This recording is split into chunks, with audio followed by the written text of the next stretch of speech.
सब मिथिलावासी के हमर नमस्कार। आइ हम अहाँ सब ले कोजगरा के एकटा बड़ सुंदर गीत लऽ कऽ अयलहुँ हैं। हमर चैनल मैथिली गीत नाद के सब्सक्राइब कऽ देबै और लाइक शेयर सेहो कऽ देबै। तऽ चलू अपना सब सुनै छी ई सुंदर गीत। भैया के छियन कोजगरा हे पूर्णिमा के राती, भैया छियन कोजगरा हे पूर्णिमा के राती।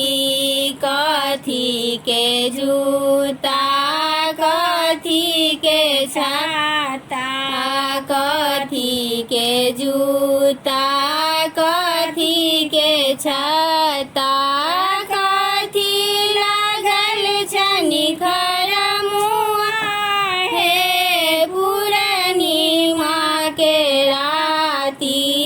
कथी लागल छनि खरमुआ हे पूर्णिमा के राती।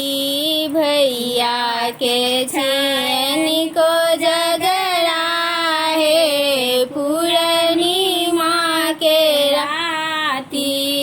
भैया के छियन कोजगरा हे पूर्णिमा के राती।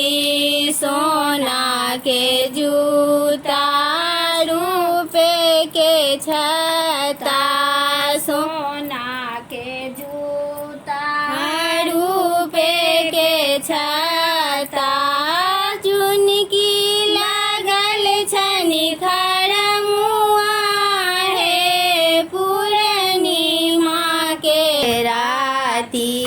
भैया के छियन कोजगरा हे पूर्णिमा के राती।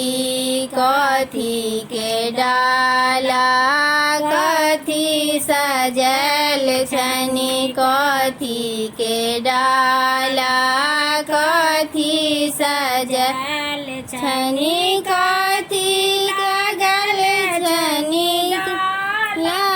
हे पूर्णिमा के राती। कथी लागल छनि डाला हे पूर्णिमा के राती। बाँस के डाला धान सजल छनि, बाँस के डाला धान सजल छनि, जुइन सजल छनि डाला हे पूर्णिमा के राती। मिठाई सजल छनि डाला हे पूर्णिमा के राती। भैया के छियन कोजगरा हे पूर्णिमा के राती।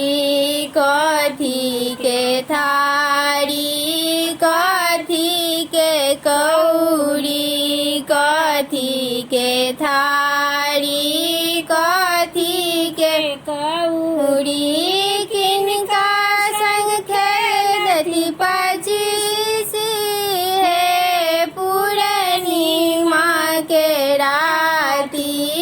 किनका संग खेलती पचीस हे पूर्णिमा के राती।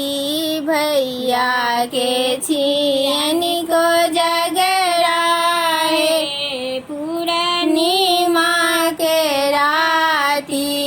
चांदी के थारी चांदी के कौड़ी, चांदी के थारी चांदी के कौड़ी, भौजी संग खेलती पचीस हे पूर्णिमा के राती।